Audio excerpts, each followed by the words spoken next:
Sekarang sudah pertengahan tahun 2023 dan saya baru beli PS5.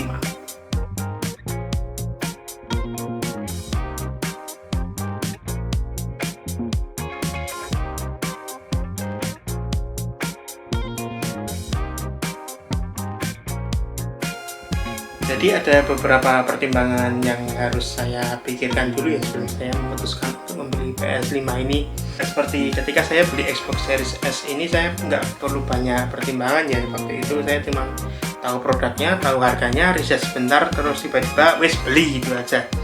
Tapi untuk PS5 ini saya butuh waktu untuk memikirkan beberapa hal. Apakah karena PS5-nya jelek? Enggak. PS5 ini bagus. Tapi dengerin saya dulu deh. Kita lihat dulu dari desainnya PS5 ini ya. Jadi desainnya dia ini sangat menarik perhatian. Bukan karena desainnya itu keren banget, futuristik, itu enggak. Sebenarnya karena ukurannya itu gede banget. Jadi dia diberdiriin posisi seperti ini, dia tinggi. Tapi dia ditidurkan, dia tebel. Intinya ya dia ini makan tempat. Nggak kayak Xbox Series S ini ya, dia kan kecil. Dia ini kan kecil, nggak terlalu makan tempat. Juga desainnya sih, ini selama 2 tahun saya punya, alhamdulillah konsisten dikira STB sama modem. Tapi orang lihat PS5 itu dia langsung, oh ini PS5, desainnya stand out ya karena ukurannya gede banget sih. Untuk spesifikasi dari PS5 ini sebenarnya spesifikasi tidak perlu diperhatikan ya, tapi pada intinya dia ini bisa menjalankan game itu hingga 4K 120 frame per second. Ingat ya, hingga 120 frame per second di resolusi 4K. Artinya apa? Ya artinya tidak semua game itu akan jalan di 4K 120 frame per second. Karena PS5 ini walaupun dia hardware-nya powerful ya, jadi dia tetap memiliki limitasi dalam melakukan processing gamenya ini.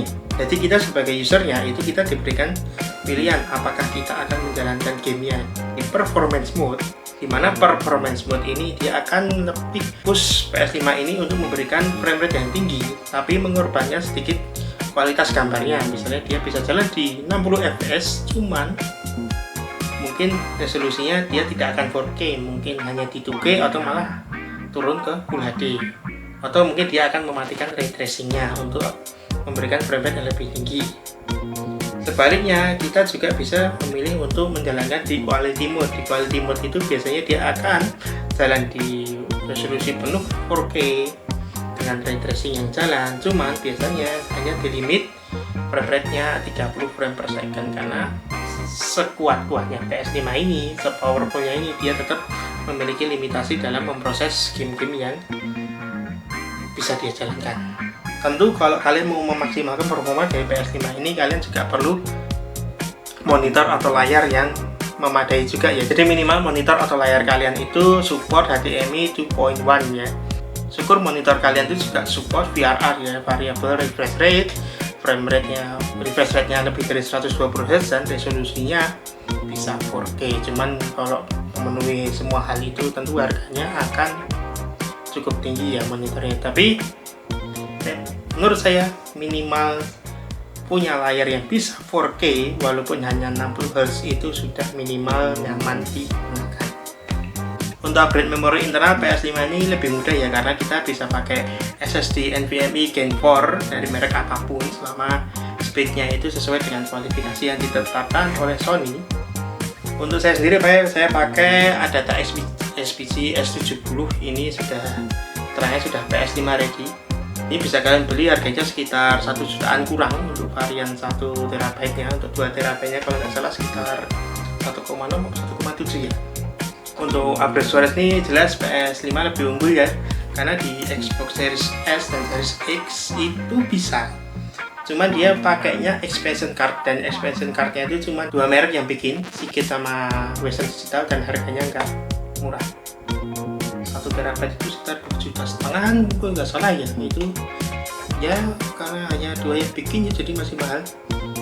Ada bikin dong.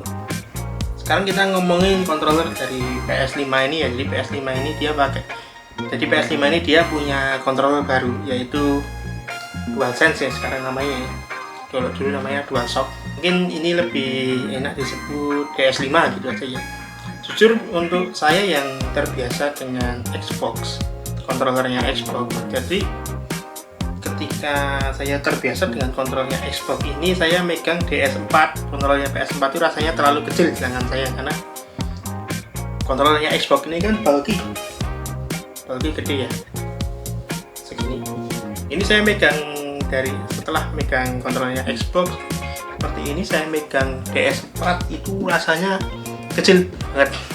Tapi di DualSense ini, di DS5 ini rasanya pas. Di gripnya saya jadi familiar, ini lebih ngegrip, lebih enak di tangan saya.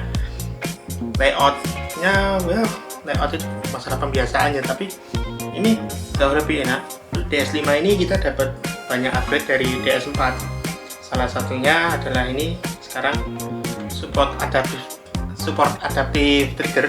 Jadi untuk beberapa game-game tertentu ini dia akan triggernya akan adaptif ya, dia akan memberat atau menjadi ringan atau bergetar sesuai dengan kondisi di gamenya. Sekarang kita juga sudah dapat pengesasannya, kita sudah pakai yang USB Type-C, sudah ada built-in mic-nya juga sekarang, dan satu lagi itu adalah kita dapat namanya haptic feedback ya di DualSense 5 ini ya, di DS5 ini ya. Tapi mungkin ada satu hal yang mengganggu saya ya, karena dan mungkin kalian yang memiliki konsol lebih dari satu itu akan relate. Jadi bisa nggak sih mereka itu sepakat untuk naruh tombol X-nya itu di satu lokasi yang sama? Karena begini, walaupun kontroler Xbox, kontroler PS5 dan kontroler Nintendo itu face button-nya beda-beda ya.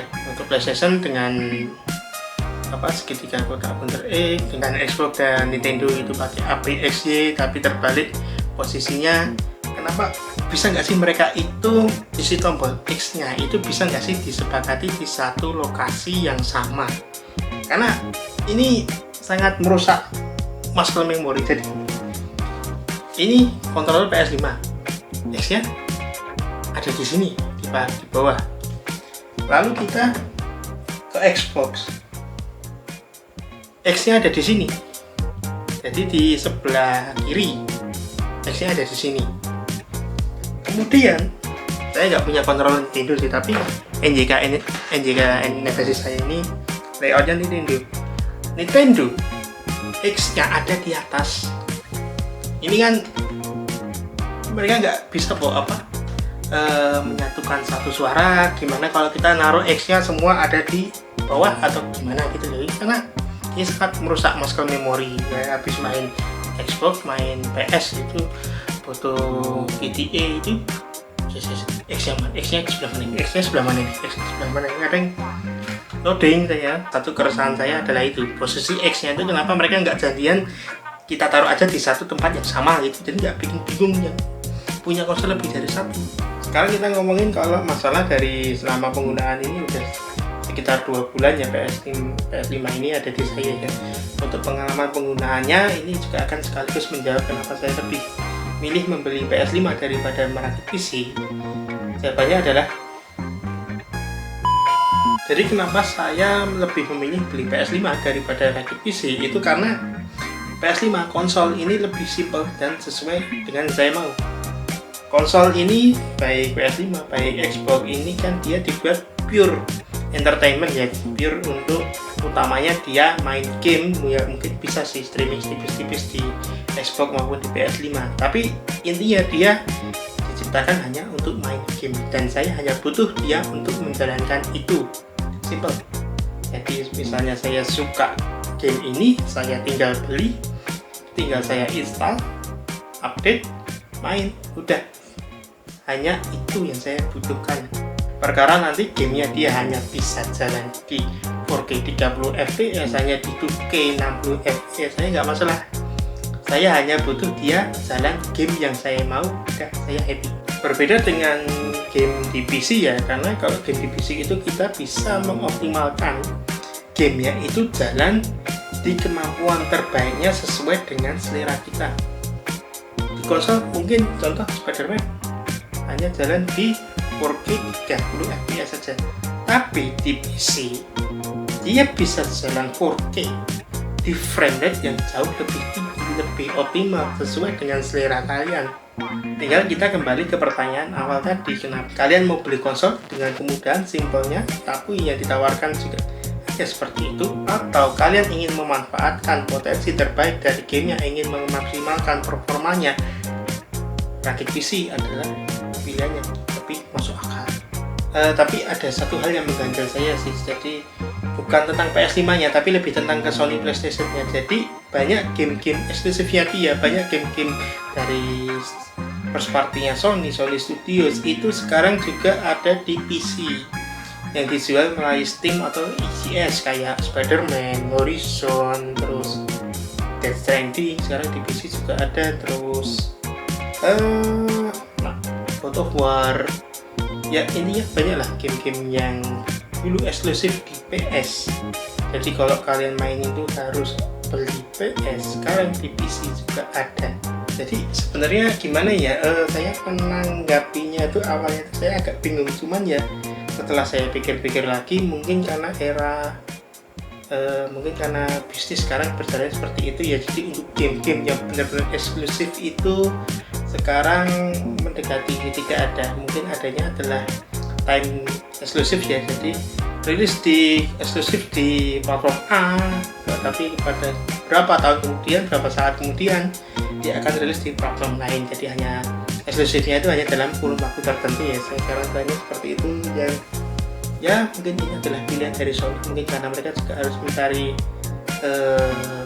margin keuntungan sebesar-besarnya ya. Jadi mungkin dari PS ini agak kurang, mungkin mereka juga jualan di PC. Itu is okay lah sebenarnya, karena tapi dengan menyebarkan IP-nya mereka, intellectual property-nya mereka, game-game mereka di platform yang lain, di PC, akan memperluas segmen pasar mereka.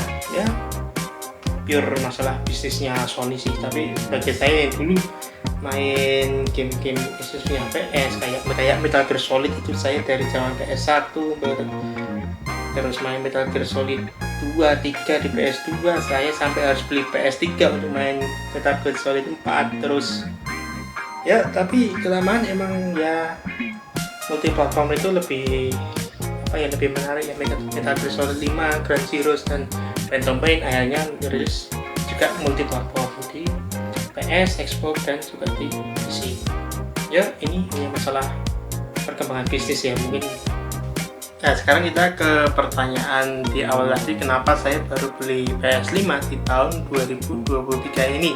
Jawabannya sebenarnya hanya simpel, karena stoknya baru stabil di tahun 2023 ini. Karena stoknya stabil, imbasnya apa?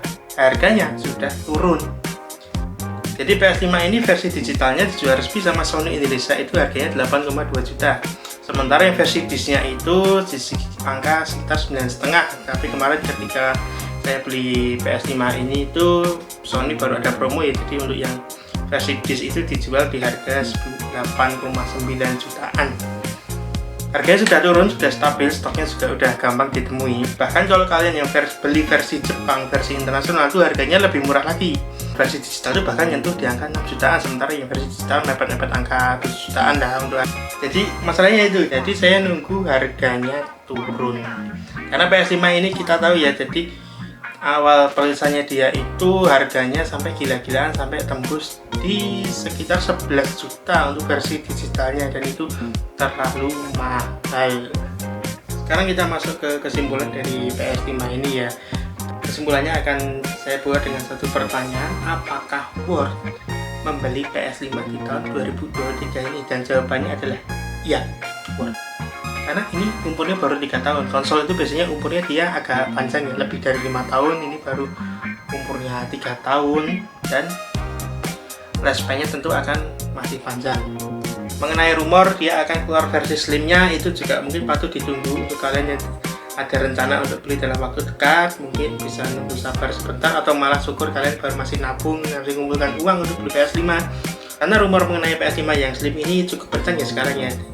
Harapan sudah diisukan akan keluar dalam waktu dekat, relatif dengan video ini dibuat ya sekitar September Ini bulan September tahun 2023, isunya PS5 versi Slim ini akan keluar dalam waktu dekat.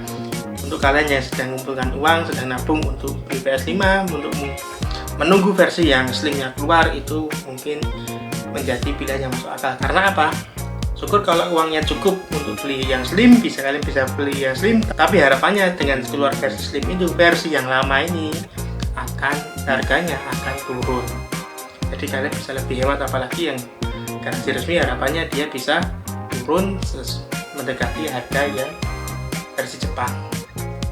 Oke, kiranya itu video pada kesempatan kali ini mengenai PS5. Kenapa saya baru 3 tahun baru beli, yang sebenarnya masalah adalah masalah stok dan anggarannya.